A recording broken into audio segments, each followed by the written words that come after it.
Hey,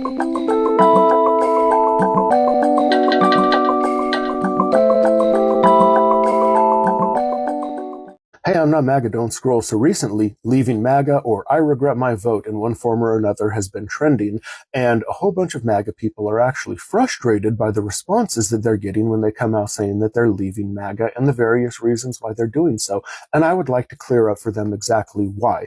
Now, if you disagree with my reasons, go ahead and let me know in the comments. We can have a conversation about it.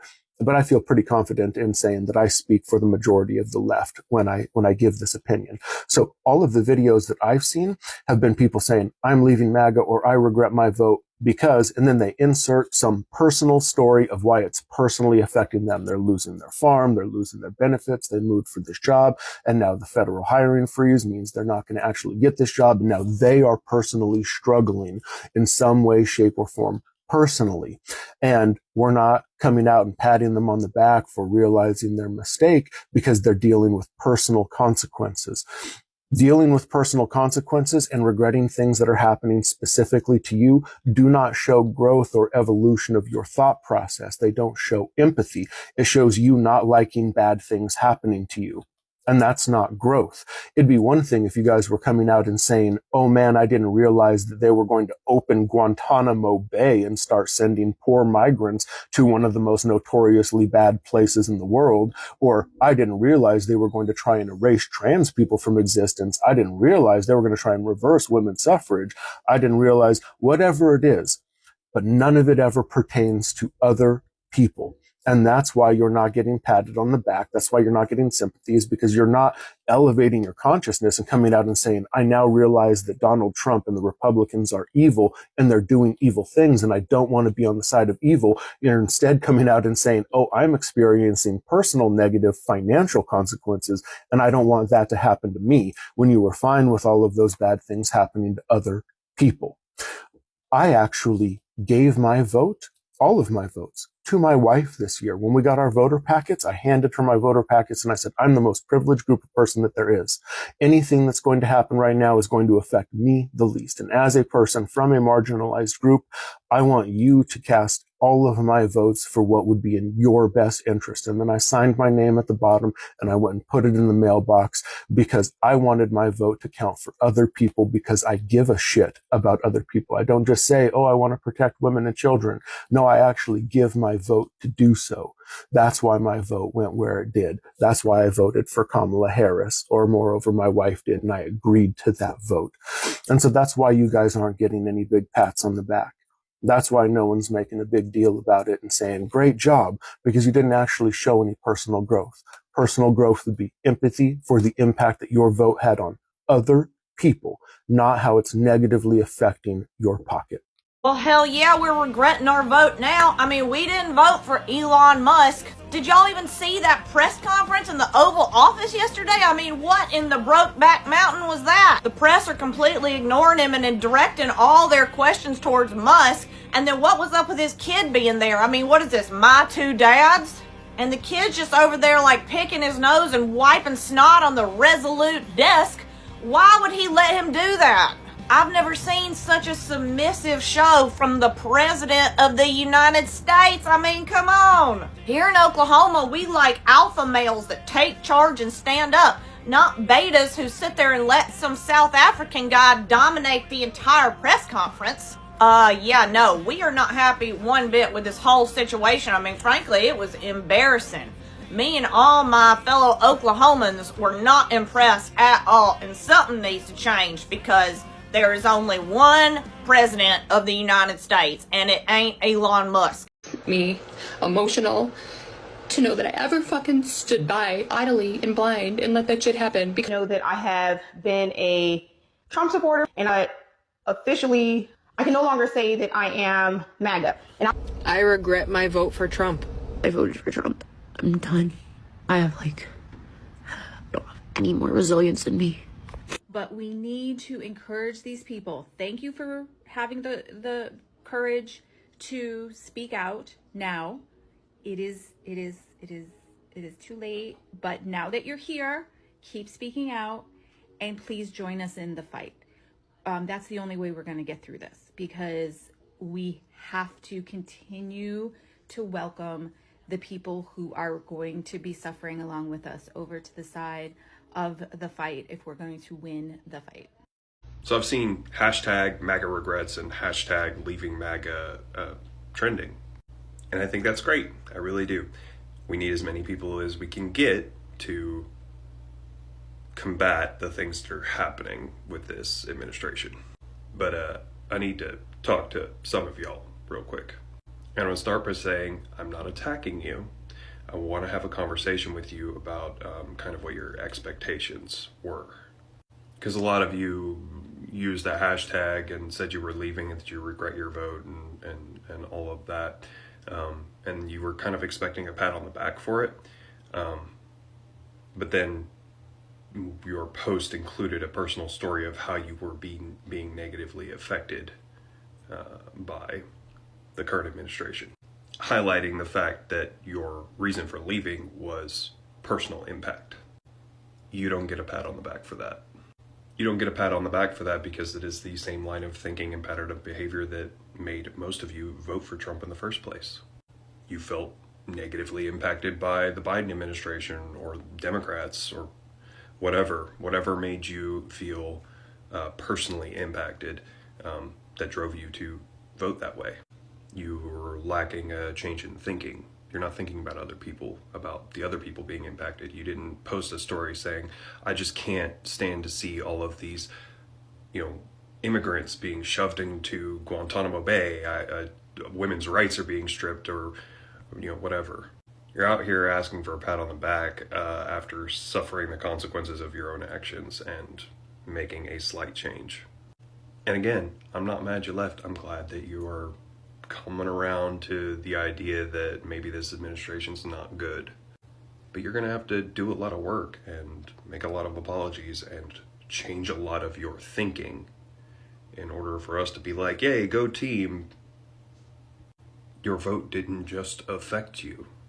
Oh, and not everyone is going to give you the same chance that people like me will. Like, I'm still suspicious and still angry, but I'm willing to give you the chance to be accountable and start to make amends. But a lot of people are still going to be too angry to deal with you, and they're still going to feel a certain way about you, and that's their right. But hopefully we can all work together to stop what is happening to our country right now. Regret their vote to Trump, the MAGA regrets, as I saw it.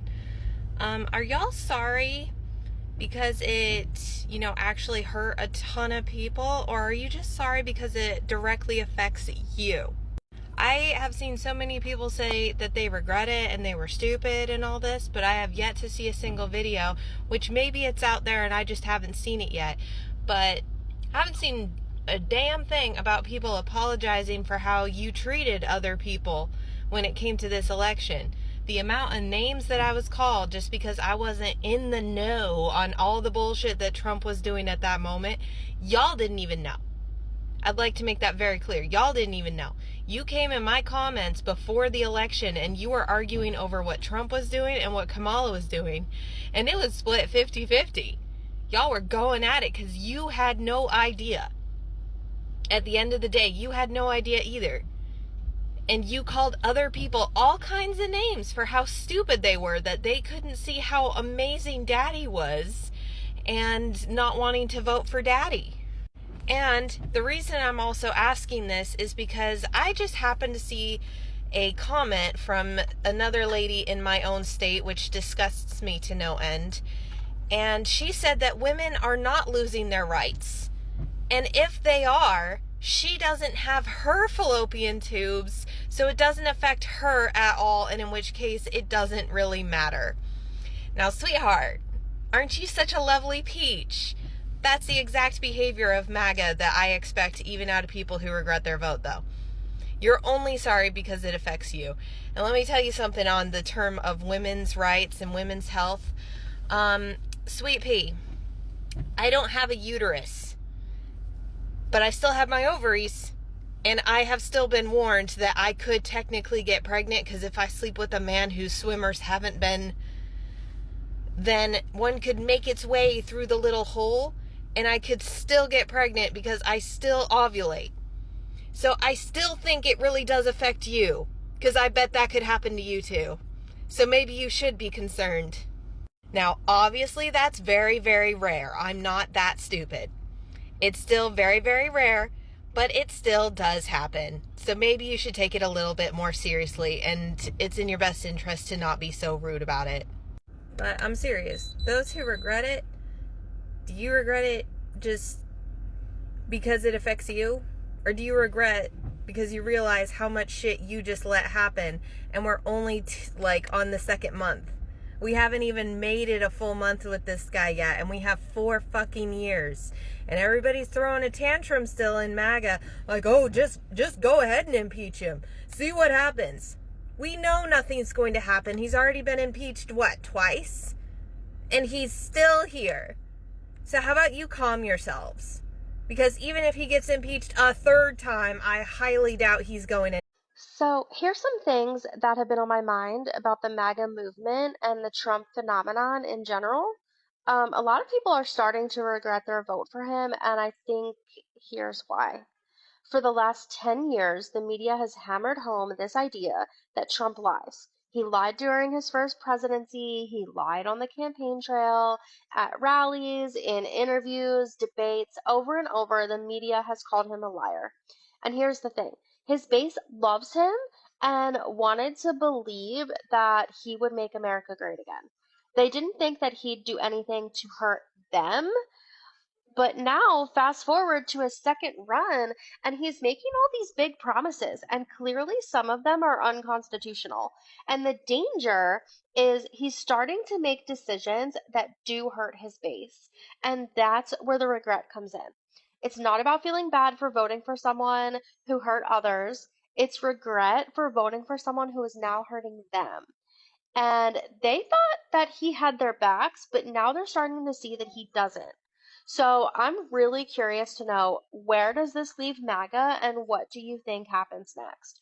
Do you think that they magically start leaning left? Do you think that they're going to join at protests? Like, what do you think is their next move? Because this deconditioning and this awakening that is starting to happen has to be met with something. And I know that we on the left who spent the last 10 years telling them exactly what they're beginning to realize is frustrating, and it makes me angry. And honestly, I don't know how I'm going to navigate these conversations, but I am wondering, where do we go from here to unify? And not that I want to unify with the most extreme of extremes, but I do think that there has to be a way to meet in the middle somehow. And I know that if we meet their awakening with an anger and a resentment, which is rightfully deserved, to be honest, it could backfire. So I'm just wondering, what's the next move? What are we doing? What are we saying? That's the question. Let me know in the comments. Go on the record saying that all the people posting, oh, I regret voting for Trump. Everything that y'all are commenting are things that were told, either posted online or probably told to you personally. So no one gives a fuck. And the people who still are on the Trump bandwagon, y'all are so fucking stupid and uneducated, and it's absolutely sad. And I can say that as someone who has someone in my family who's still a Trump supporter who posts shit all the time about Trump, and it's like they don't even realize it's negatively affecting them, and it's sad. And the people who regret it, nothing, I don't feel bad for y'all. And I do hope it hurts your pockets, your life, your children, your everything. Because when you're told something and then you go against it, you don't get to just skip over the consequence of that. So I do hope it affects your life negatively. Because for me, I don't need to fuck around and find out, because I always make shit happen. Y'all the ones that are going to suffer. I have a couple comments and a prediction on this MAGA regret thing that seems to be trending. First off, we told you so for years what he's intending to do. We kept saying Project 2025, and you kept saying no. We kept saying dictatorship, and you kept saying no. We kept saying he doesn't care about you. He just cares about your votes. And you kept saying, he was joking. And a lot of you are realizing we were right. And then there's a lot of you who think that Donald Trump should give you an exception to what everybody else is going through because you voted for him. And you're thinking that Trump is going to make stipulations in executive orders because he's not going legislatively. This is all executive orders. That he's going to make a stipulation saying, well, if you voted for me, then this doesn't affect you. And therein lies my prediction that he'll toy with that idea and perhaps even put in that rule. But then again, he just cared about their vote. He didn't really care about them. Neither do I. You know, there's a saying that goes, do not cut off your nose to spite your face. And I think what's going on right now with all of the people who are, I regret voting for la la la la la, is that they cut off their noses expecting things to go their way before they bled out. And now that they're bleeding out, they want people to feel sorry for them. And I really don't feel sorry for them. I don't feel empathy or sympathy for them. You get what you get, because sorry does not help when the damage is done. And let me introduce you to another saying. You made your bed, now lay in it. I keep seeing videos of people saying like how they regret their vote, and if they could go back, they would change their vote, or they wouldn't vote, or blah, blah, blah, blah, right? Y'all don't regret your vote. You regret that those hateful things that you wished upon other people are now affecting you when you didn't know that they would. So I don't feel bad for you. You're getting exactly what's coming for you, and I hope you enjoy these next 4 years. So Trump's cuts and his funding freeze are also affecting some federal employees who voted for him. As you see here, someone named Justin posted this online. This is in direct response to Trump, and he wrote, quote, "It really sucks that in 1 week of your presidency, I know you have to investigate federal spending, but my job is federally funded, and it cut my overtime and knocked it down to 37.5 hours a week. If this isn't resolved, I'll lose everything. Thanks, and I voted for you," shaking my head. That really does suck, Justin. If only you had another alternative for president. Someone who wouldn't have frozen funding and cut vital programs.